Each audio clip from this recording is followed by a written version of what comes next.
Well, boys and girls, a special treat for you today. Thank you for joining us once again, where my very special guest is Alex.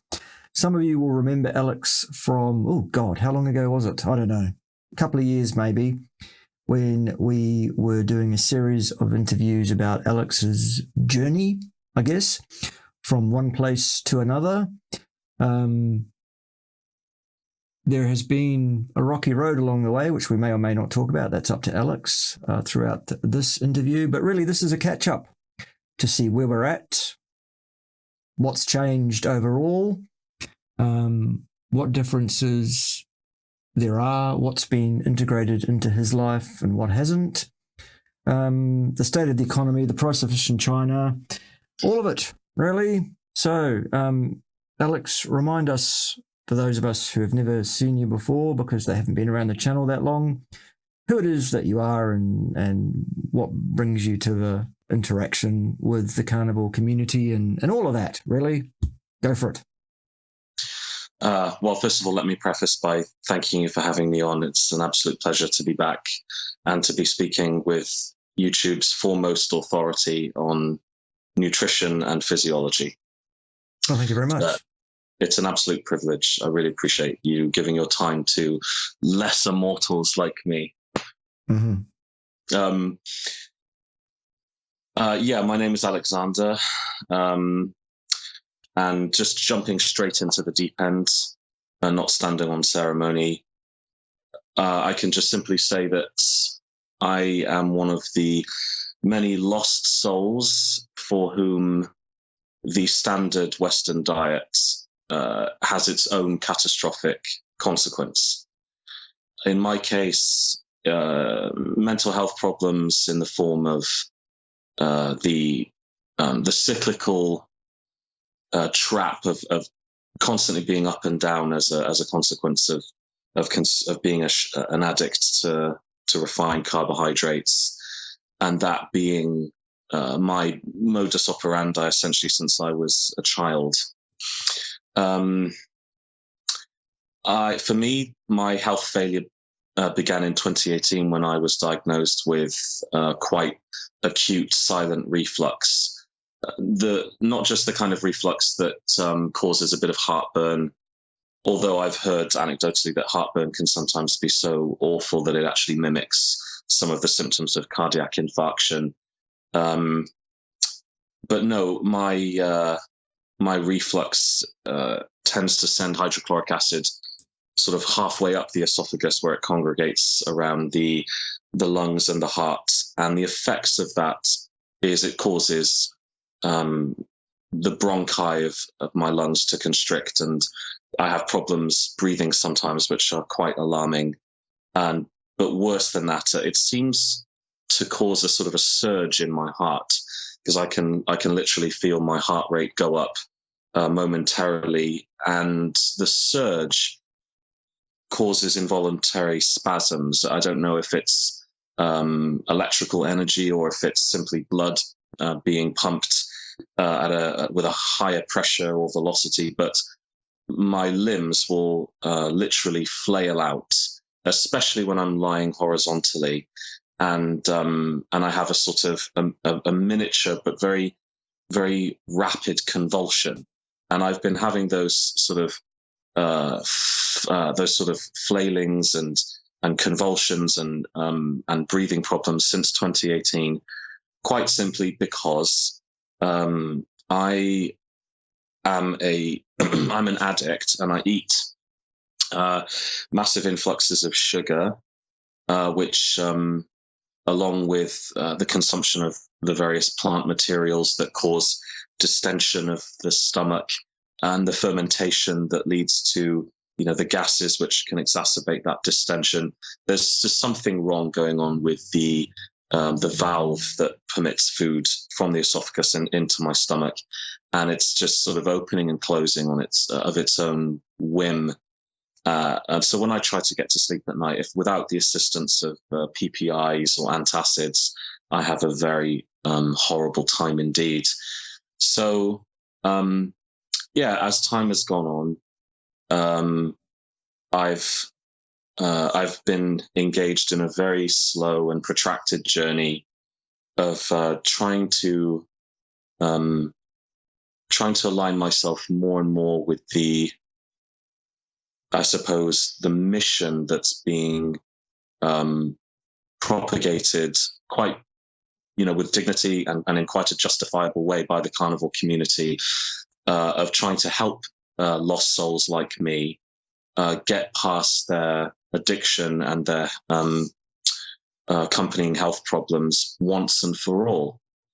And when I first did an interview with you in November 2020, I think, like a lot of addicts, I thought that I was ready to take the plunge, and engaged in quite a lot of lip service to the sort of the pressures and the perceived expectations of being ready and sounding ready. But the truth not is, ready you were, not ready you needed. Indeed. No. I was, if we want to use the Star Wars, metaphor, I got my arm chopped off going into battle with something when I wasn't ready. And I cannot sit here and say without any doubt or trepidation that I am ready now. But what I can say is that I've been doing a lot of soul searching for the last couple of years, especially after doing various sessions with your beloved Pim. And it's been quite a painful excavation of all of the bad habits and without mixing words, the lies, the false narratives and stories that are created in the mind of an addict, especially someone whose mind is very attuned and very talented at just finding some way to wriggle out of my own sense of responsibility to myself, to take care of myself. So I guess I'm here for Bart and Alex part 2 or part 3 of the process, but this time my desire is to be a lot more transparent about my pathologies, my hypocrisies, my weaknesses and my errors, because I think to a certain extent before I was feeling the pressure of being looked at, and I think that that brought out a tendency in me to act and to people please and to contrive and to lie, both to you and to myself, and then later to Pim. I think Pim had a short on YouTube the other day that it just simply said, addicts are liars, and yes, indeed they are. We are.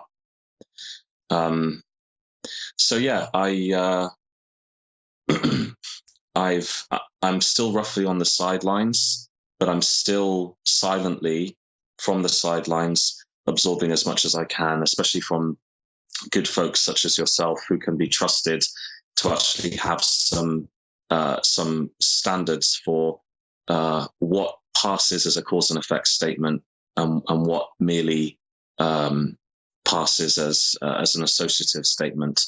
And after sort of going through the rabbit hole of various personalities who just want to sort of form their opinions based on commentary and then just regurgitate that commentary, and getting away with never ever being challenged on what's behind those assertions, after sort of going through the Sferriers and the Tufanos and all of those people, eventually I came across your channel, Ken Berry's channel, Sean Baker's channel, Ivor Cummins' channel, and then I began to see that actually beneath the sort of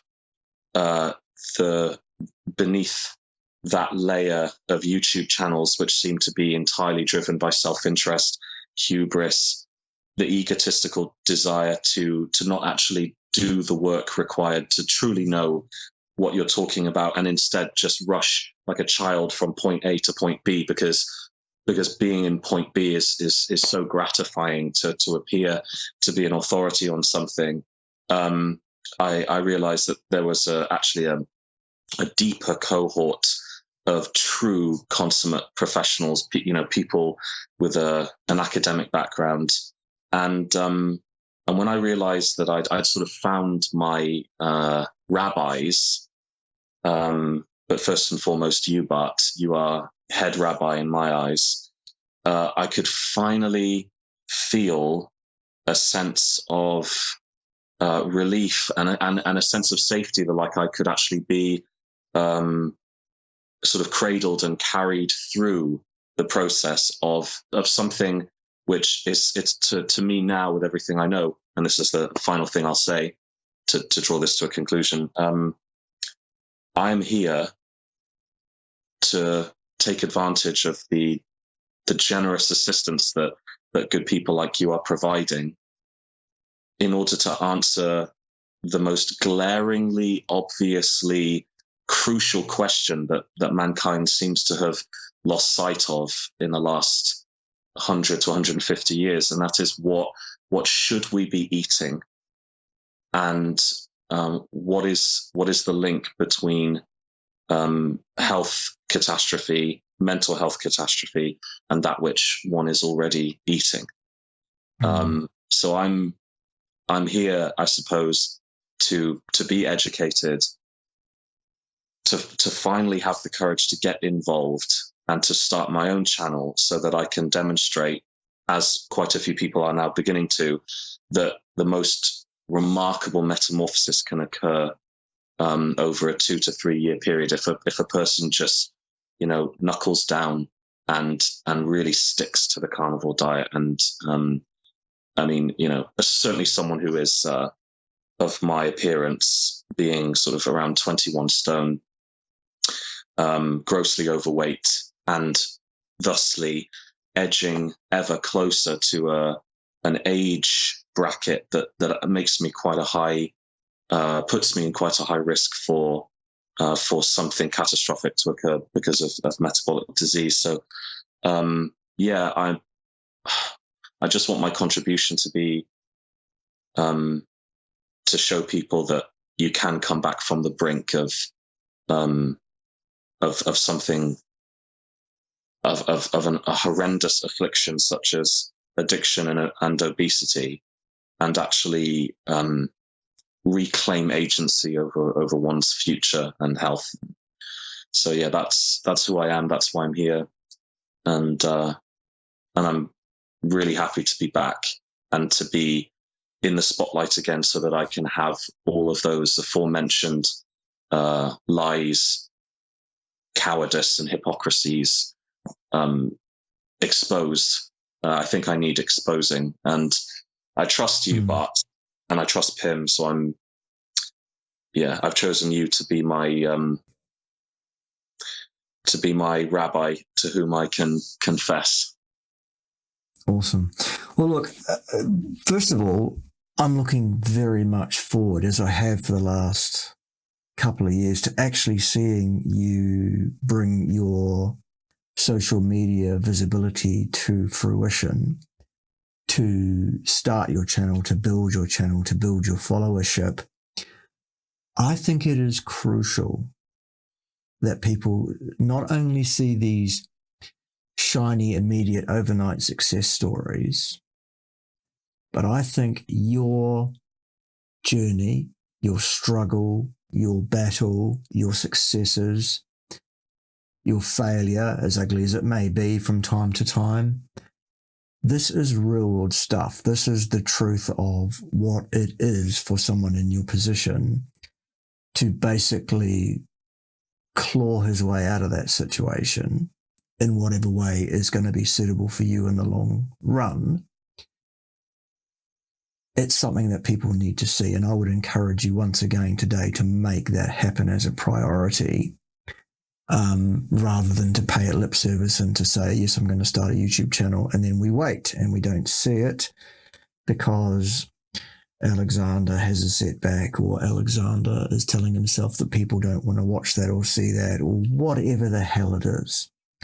So let's kind of deal with that a bit in a general sense as well.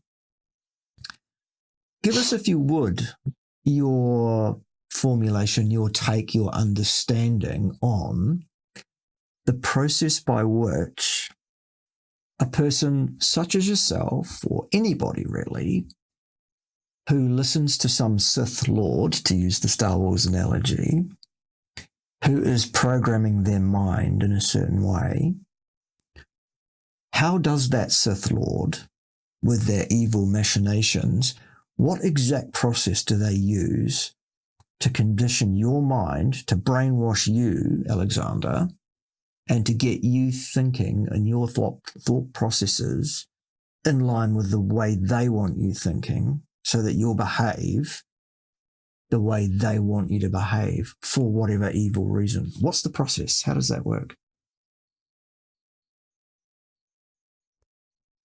Well, I imagine that it involves, to a large degree, a strategy of gaslighting. So first, before an individual's mind can be real estate for someone else's agenda, they have to have had totally destabilized their own faith and confidence in the weight of their own thoughts and opinions. So introducing doubt into the mind of he or she who is to be conditioned is, I imagine, where it begins. There's various tactics to try and instill that doubt. I imagine involve bullying, derision, condescension, essentially a devaluing of a person in other areas, so that by proxy that devaluing leads to the desired outcome, which is that the individual loses total faith in their own ability to be their own steward, to essentially render them like a child, so that they surrender to the will of someone else who appears to have their best interests at heart, but actually is looking to increase their own distorted version of power through the expansion of one's will to include another. It's a sort of annexing of another person's will into one's own. It's the sort of cult of one imperial psychology. It's the sort of So that's. Right.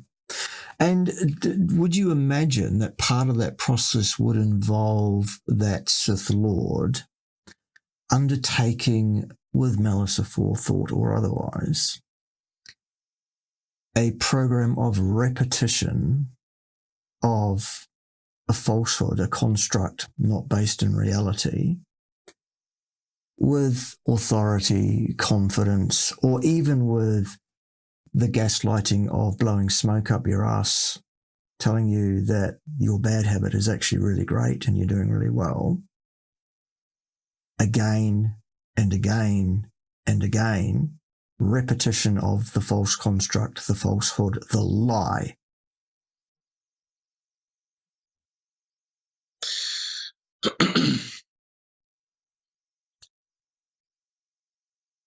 And I think your hesitation is around, you can see where I'm going.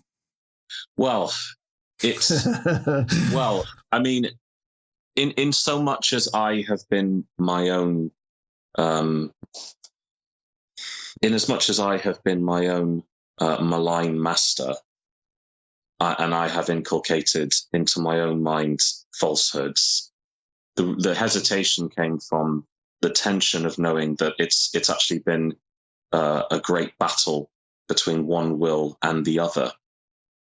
And it's a battle of priorities. It's a battle of values and principles. And essentially, I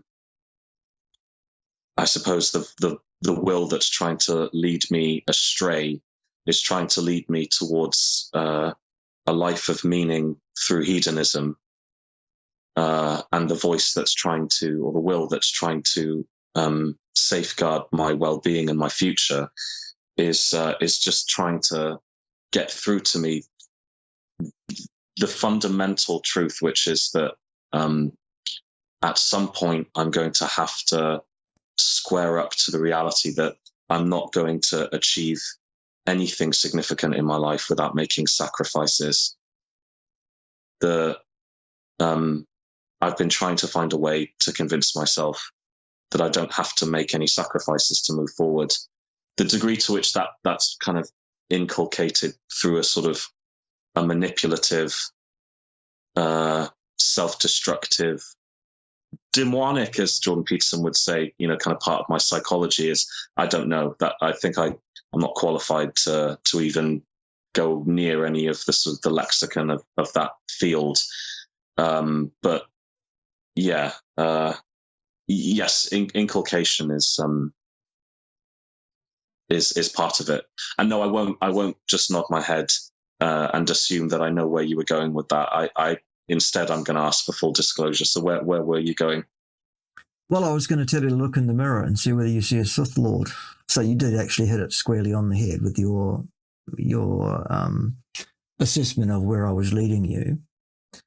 I guess the question, to make it clear to viewers who aren't quite sure how that all fell into place there, is that my question, if I had needed it, would have been to say to you, could you outline the differences between being conditioned, brainwashed, led astray by somebody else, an external influencer, or the bloke that you see in the mirror? What are the differences? Because I don't see any. It's the same goddamn process that someone puts their mind through to condition themselves to find it acceptable of themselves to make excuses based in falsehood for bad behavior and or to minimize that bad behavior as not really so damaging, and there's always tomorrow. I'll start tomorrow. I'll start tomorrow. I'll start tomorrow. The most epic of journeys from whatever start point or whatever waypoint along the way to some epic conclusion, which I really genuinely believe is within you, Alex. I think you can get to that epic end point, but it starts with a single step, and it starts with a single step today, not fucking tomorrow. Your thoughts on that?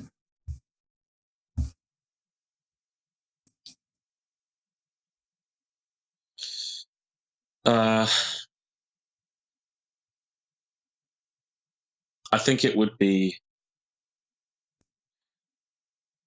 this rests on a lot of assumptions. Again, I'm not qualified, but I imagine that talented psychologists would say that the day on which the first step towards change occurs is not going to be a day which is planned. It's not going to be the tomorrow that's written down in a calendar. That in fact, that's just, tomorrow is just used as a vehicle for reckless abandon the night before, to give oneself the excuse to have one final bender before taking the plunge. I think on the days on which I've tried and I've taken a few steps, they were certainly days where the word tomorrow was not used. It just, something just snapped within me.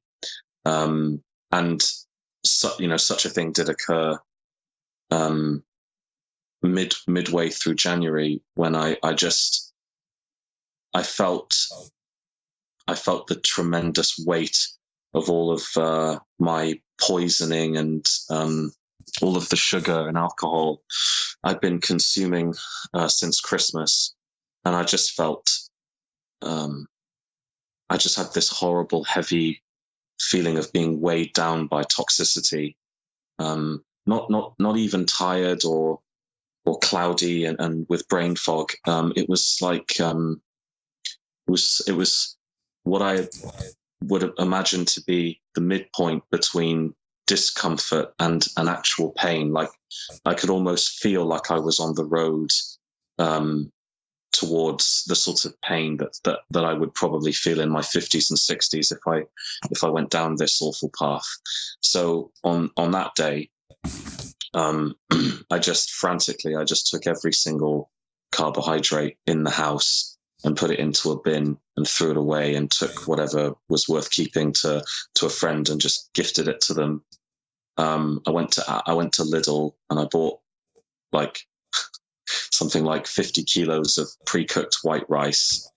I got all of my sort of frozen cuts of slow cooking beef and pork out of the freezer, and just did a load of batch cookings and put everything into like Tupperware, and basically said, okay, this is what I'm going to eat for the next 6 weeks as I gradually phase out carbohydrate towards, a full ketogenic carnivore diet. And honestly, this is the truth. I did do it successfully for a fortnight. And I was I started with 500 grams of cooked rice, and I got down to 360, reducing 10 grams a day. And then, as I said to you in our last correspondence, I began to develop diarrhea, which wouldn't go away, and I was feeling tired and dehydrated. But I think truth be told, I think I used that as the convenient excuse that my mind, or my as Pim would call it, primitive mind, was just dying for there to be an excuse for me to go and have sugar and coffee and grains and et al.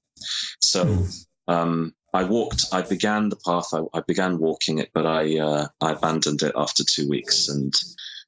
But again, a week or so after abandoning it, I told myself to get in contact with you and Pim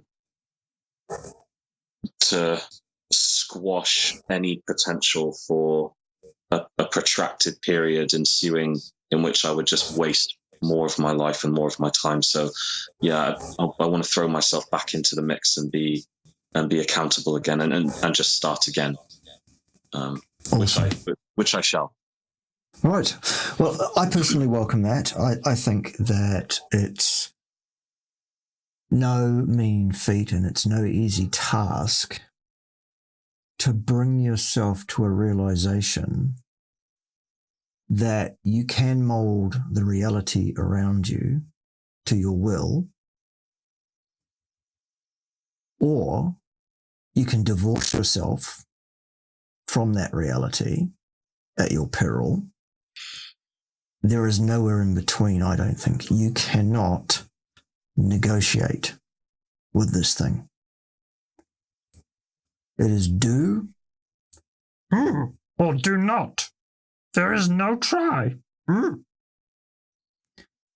I think that while ever you have made space, that Sith Lord in your mind has made space for you to negotiate, to give you shades of grey where none exist in reality. It's really my job, I guess, to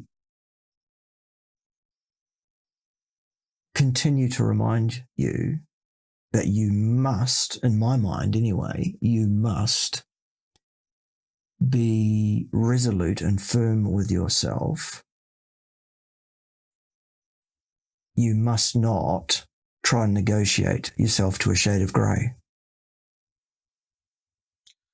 That negotiation, fundamentally, it's a denial to myself that I am an addict.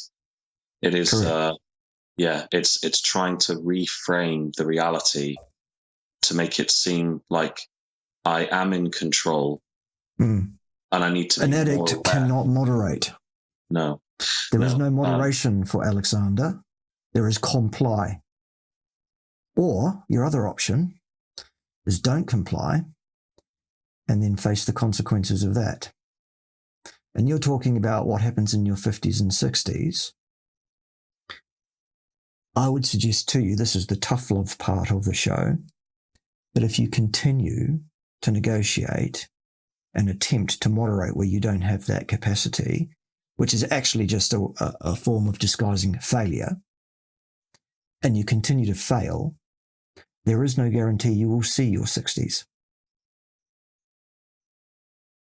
And I would hate for that to happen.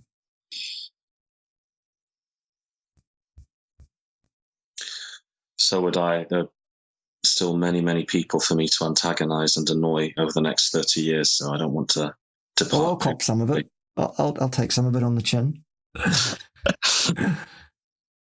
Yes, indeed. The grey area is a very good way of putting it.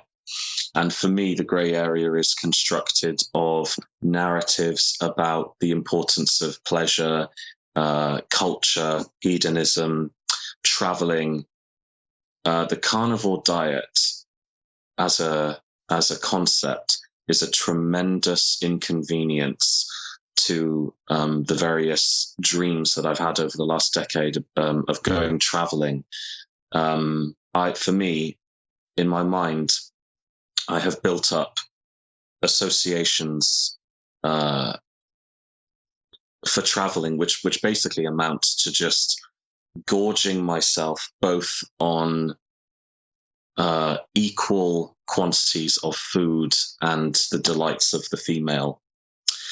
And now that I'm taking the idea seriously, I'm giving serious credence to eating just beef, salt, and water for the rest of my life. Suddenly, all of those oniric fantasies I had of eating my way through the Philippines and Vietnam, and going to America and having all the delights of Tennessee, Louisiana barbecue, etc.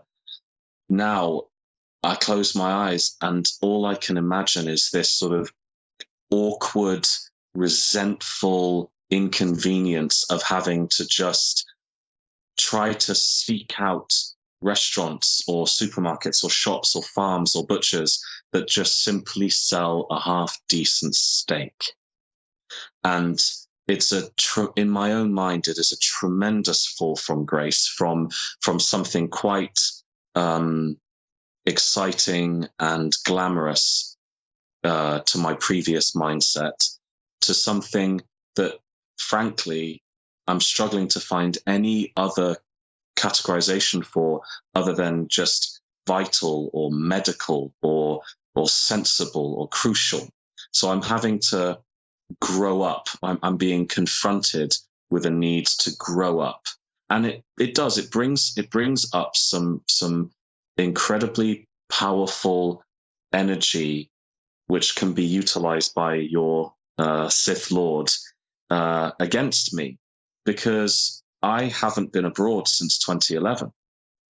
I, like a lot of people who have obesity, I'm utterly ashamed of my appearance, and I have kept opportunities in life at a distance.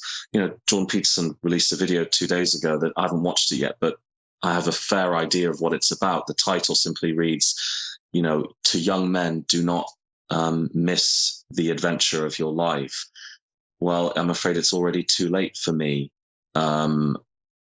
in the sense that whatever adventure could have happened in my 20s and early 30s instead was had its place taken by loneliness, addiction, pathology, and just not, being a non-entity, essentially, just the total denial of myself to myself and the total religious worshipping of an addiction.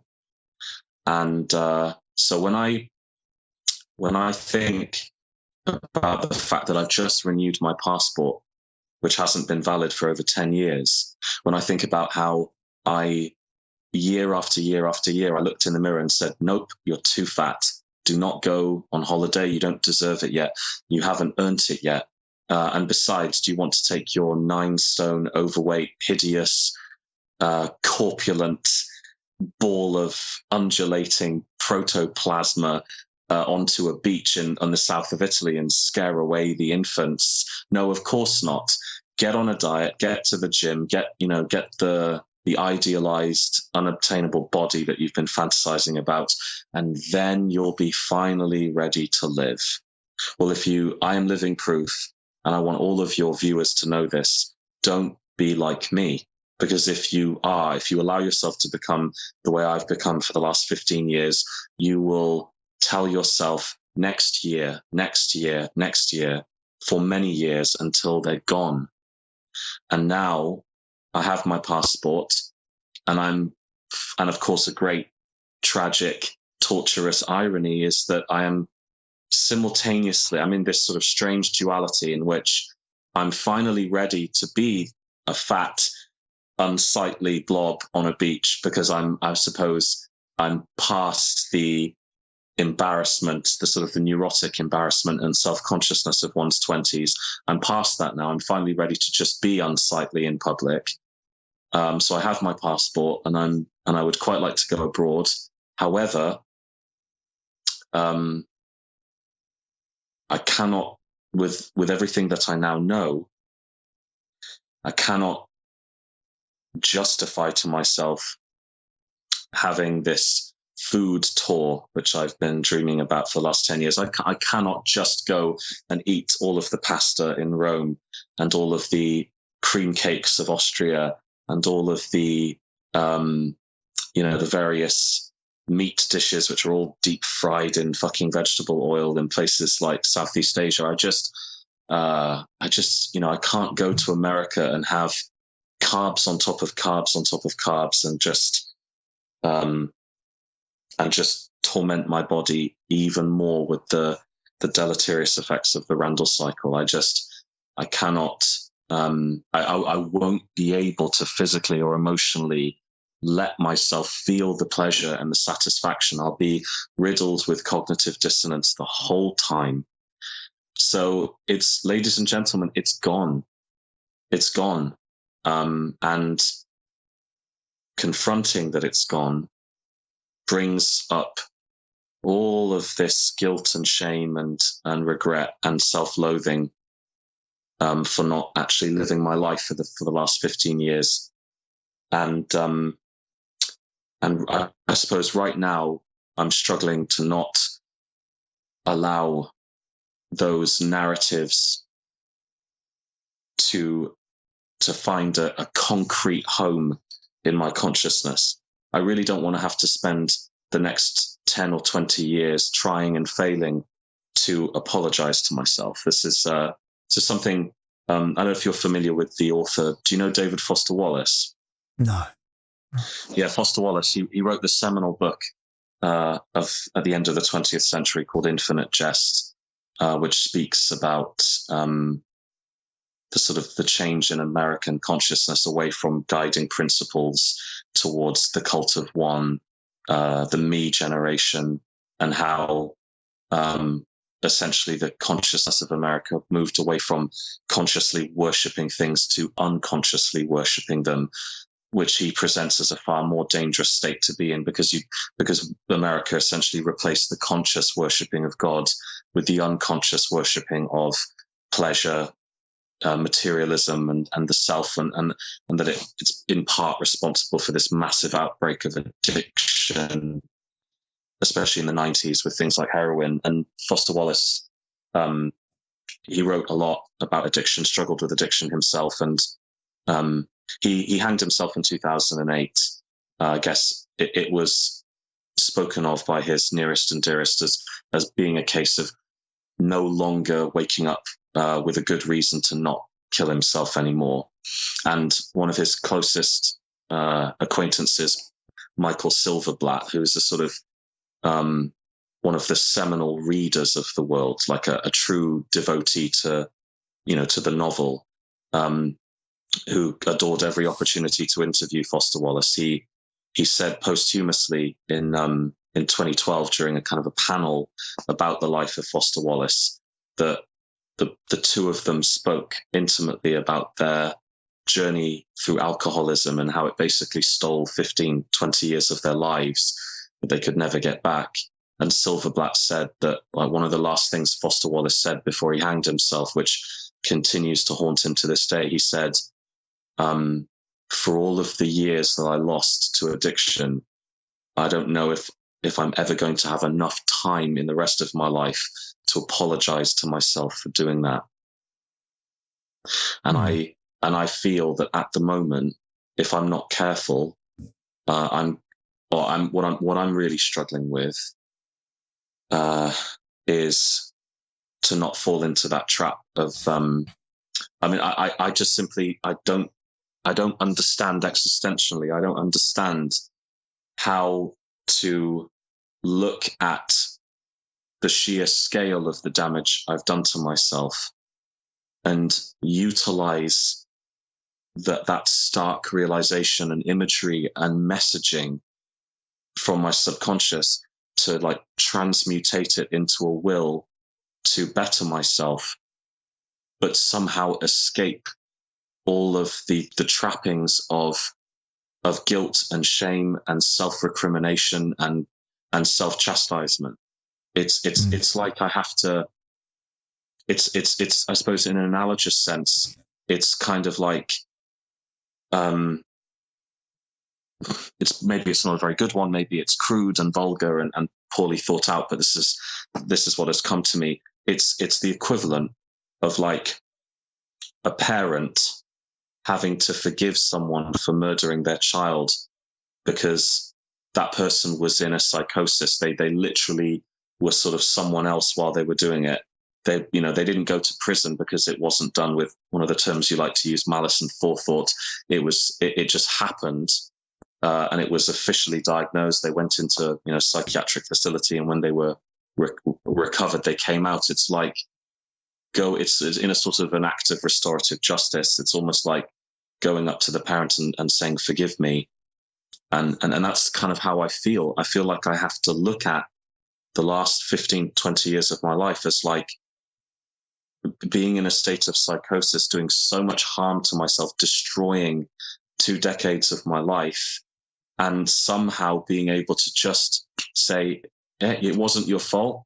You were who you were because of genetics, because of upbringing, because of being in this particular place in the epoch of our civilization and all of these factors over which you have no control. But I forgive you anyway for stealing my 20s away from me, for stealing the last 6 years away from me as well. That is a huge existential problem and question for me, and I haven't the faintest idea how to not fall into the trap that Foster Wallace did. And okay. Well, yeah. Let me see if I can offer something potentially. What I would suggest to you at this juncture would be simple in terms of what it is, not simple in terms of application. It's difficult, but a simple reframing. Remember I said a few minutes ago that reality is one of those things that you can mold to your will or ignore at your peril, but not really negotiate with. This is what I would suggest. I would suggest that you mold the reality to your will a bit, and it would be via a frame of reference by which you would look inward, which would also lead you to a different way of looking outward. And the outward looking that I would encourage for you is a forward-looking approach.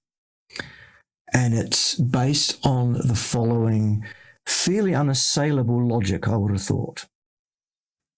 We know absolutely that time flows in one direction only,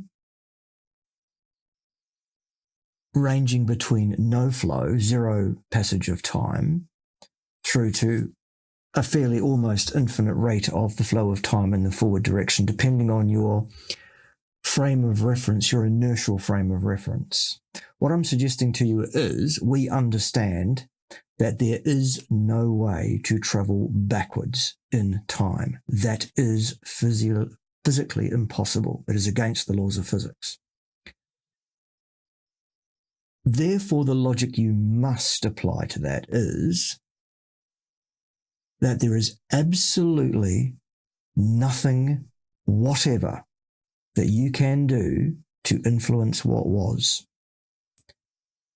And while you should not ignore the lessons that you learn from what was, at any given instant throughout your movement through time thus far, there is no point in looking back upon what was with any kind of self-flagellation or any kind of demand upon yourself that an apology is due,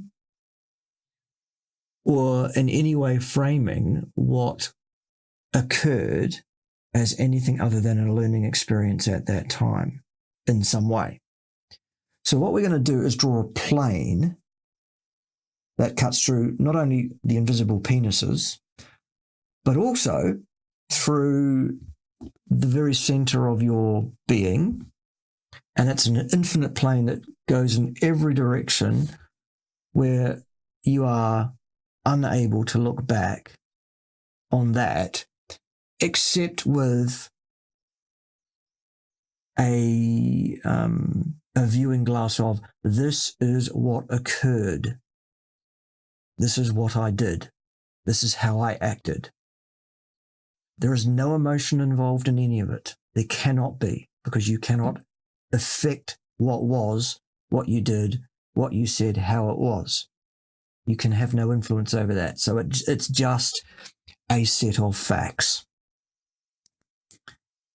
The next frame is the forward-looking frame. That's the backward-looking lens. The forward-looking lens now says, this is where I want to be.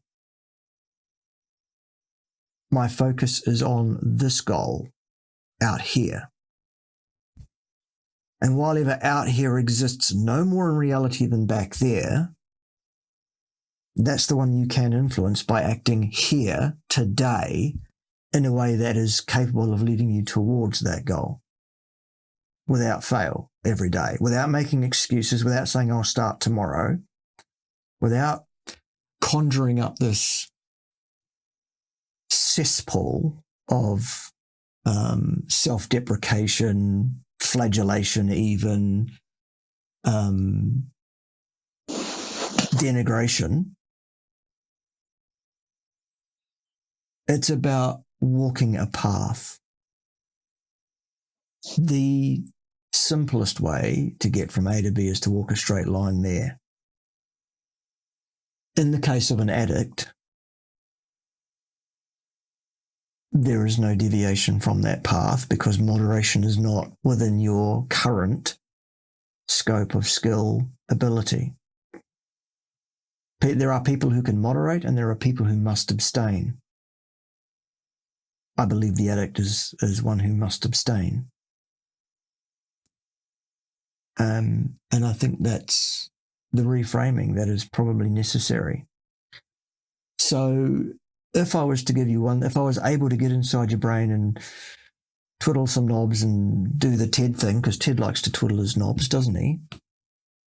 I would suggest to you that that would be the one adjustment I would make, is to physically somehow get in there with a pair of snips and disconnect all of those neural pathways that allow you to think emotionally about the past, which has no reality in the present, neither does it inform your future. So. Okay, well, this is the point where you say, thank you, Master Yoda. This is not the part where you start trying to negotiate with me on that. No, absolutely not. But I did want to be transparent and present questions, which absolutely. Are not that they're not there to. The questions are not there to bolster a position. Sure. They're there because I simply want to air them out, and I say them with the caveat that that I'm aware that they're not rhetorical. They do have an answer, and the answer could well be something outside of my understanding. So okay, so what you just said runs in total contravention to my belief system up until this point. And I accept that staying fully emotionally connected to my thoughts and reflections, especially thoughts and reflections on the past, I think I've been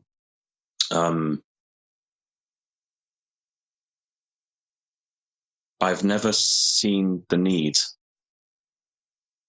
and I've never seen it as something right or advisable or good to train myself to reflect upon phenomena without emotions. For the longest time, I thought that there had to be an integration of emotional of the rational observation, and then all of the kind of that which is communicated by emotions as well. And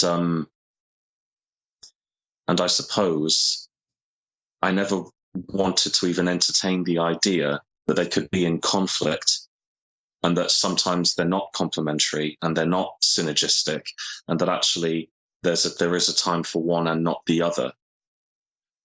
And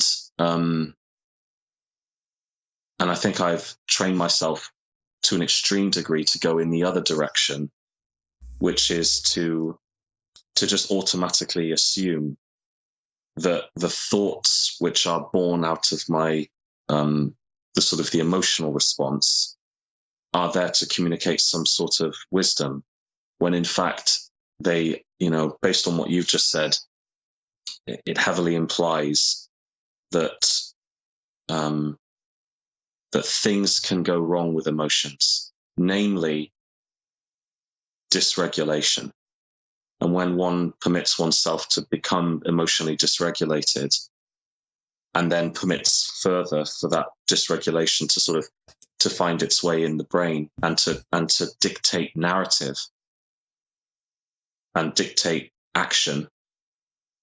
Do you see how that's a moderation that leads to shades of grey?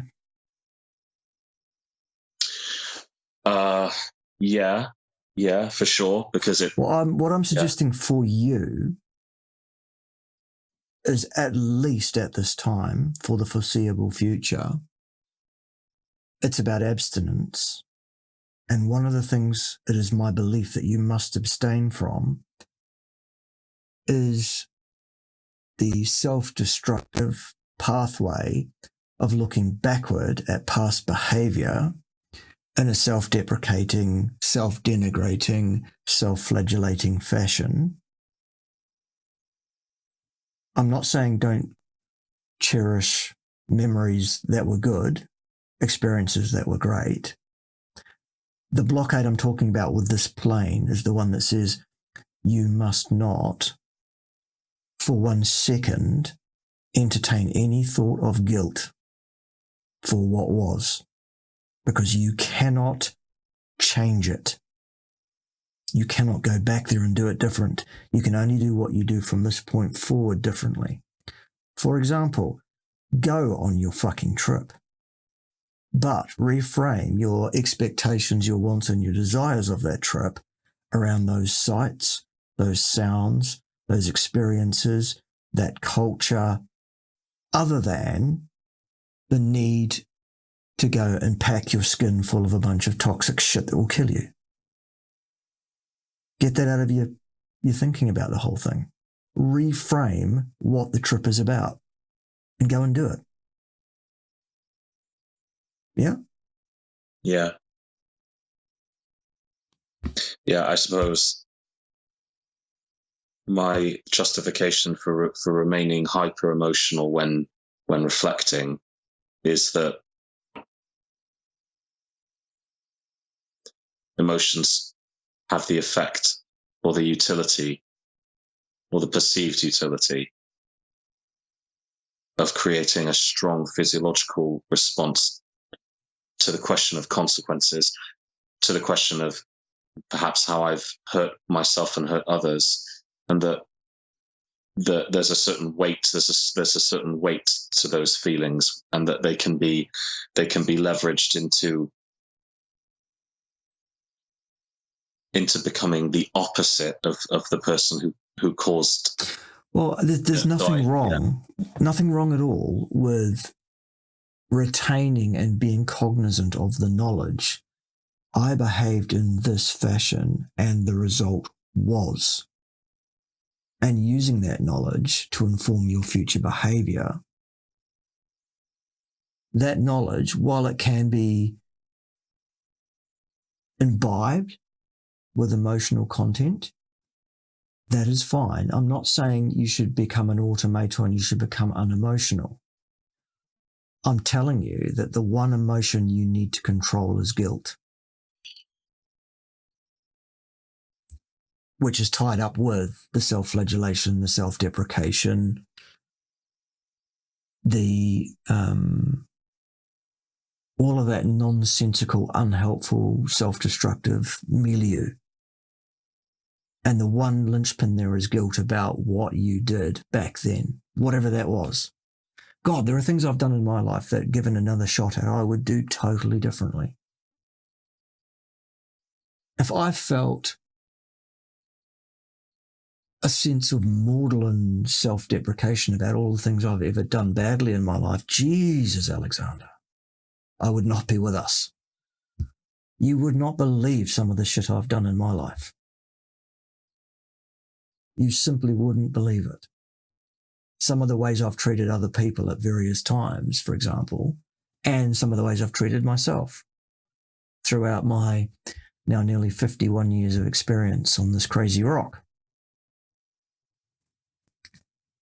Out of all of that, they are all learning experiences now. They are all knowledge bases, which I now use in a way to moderate what happens going forward. And I think that's where you need to find your equilibrium. That's where you need to find your pathway, I think. Forward-looking.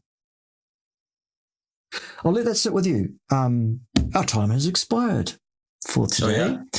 It's been an absolute pleasure to talk to you once again, Alex. It's always one of my great pleasures in life to speak to someone who is as cerebral as you are, who is as intelligent as you are, and who has enough insight that we can talk on a deep level about deep things for deep meaning. It's always great also that others around can see that I'm not just a one-trick pony, and neither are you. And I really hope that your upcoming YouTube channel, which you are starting today, is very successful. And I will instruct my Meat Militia soldiers. Your orders, my militia, are to go and sub to Alex's YouTube channel, which I will link under this video in the show notes when Alexander sends me the name and contact details of his YouTube channel, which he is starting today. And we'll make it so, and we'll get you off to a flying start, because people will sub left, right, and centre. They'll love it because those are their instructions. And you know what happens when you cross Yellow Ted, frankly.